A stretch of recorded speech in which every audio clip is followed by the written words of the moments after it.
بسم اللہ الرحمن الرحیم۔ اسلام میں ذہنی اور جسمانی غلامی کے انسداد کی تاریخ میں آپ پڑھ چکے ہیں کہ کس طرح رسول اللہ صلی اللہ علیہ وسلم نے غلامی کو کیسے ختم کیا، لیکن پھر دوبارہ یہ غلامی شروع ہوئی اور یہ سلسلہ جاری رہا۔ جسمانی غلامی قانونی طور پر 1948 کے بعد ختم ہوئی، لیکن پھر بھی اس کی خفیہ شکلیں موجود ہیں، جس کو پچھلے لیکچر میں ہم کر رہے تھے۔ تو آج ہمارا ٹاپک ہے کہ نفسیاتی غلامی جیسی موجود ہے اور اس کی شکل کیا ہے۔ یہ 19 چیپٹر ہے اور اس کے ساتھ ہی پھر ہم دیکھیں گے کہ اس کا حل کیا ہے، اس کو ہم کیا کوشش کریں۔ جیسے پچھلے لیکچر میں نے یہ کوشش کی کہ ایک جسمانی اعتبار سے غلامی جیسی شکلیں ابھی موجود ہیں، تو اس کو ہم جو کوشش اپنے بس میں ہے اتنی ہم کیا کریں۔ اب ہم اگلے نفسیاتی غلامی پہ آتے ہیں کہ جناب ابھی کیا شکل ہے اس کی۔ تو پہلے ہم دیکھتے ہیں کہ فکری غلام بنائے جانے کا کیا پروسیجر ہے کہ جو ہمارے ہاں موجود ہوتا ہے۔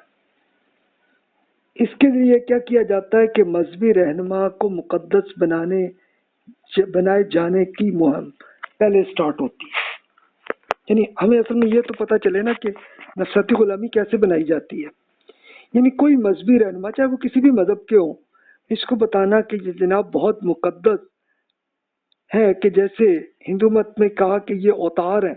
اوتار کا مطلب کہ خدا ہے کہ جو اس کی شکل میں آ گیا، یا کرسچینٹی میں جیسے ہے کہ یہ جناب خدا کا بیٹا ہے، اور مسلمانوں کے ہاں یہ امام کہہ دینا، یا اس کو ولی اللہ، اللہ کا دوست کہہ دینا، اور پھر یہ جناب یہ اتنی ایک تو اس کو مقدس بنانا۔ اس کے بعد اگلا سٹیپ ہوتا ہے مقربین خاص کی ایک پوری ٹیم تیار ہوتی ہے کہ جو اس کی مارکیٹنگ کرتے ہیں۔ وہ بتاتے ہیں کہ جناب یہ دیکھیں کہ یہ پیر صاحب یا یہ امام صاحب، یہ فلاں، ان کی اتنی حیثیت ہے اللہ کے حضور، اور یہ سب کچھ ہے۔ پھر مقدس مشن کی تخلیق ہوتی ہے کہ کیسے اس کی پلاننگ کریں، کیسے اس معاملے کو چلائیں۔ پھر اپنے پیغام کو خدا کا پیغام بنا کر پیش کیا جاتا ہے۔ یعنی بات کچھ پیر صاحب کی یا مولوی صاحب کی، امام صاحب کی ہوتی ہے، لیکن کہا جانا ہے یہ خدا کا حکم ہے۔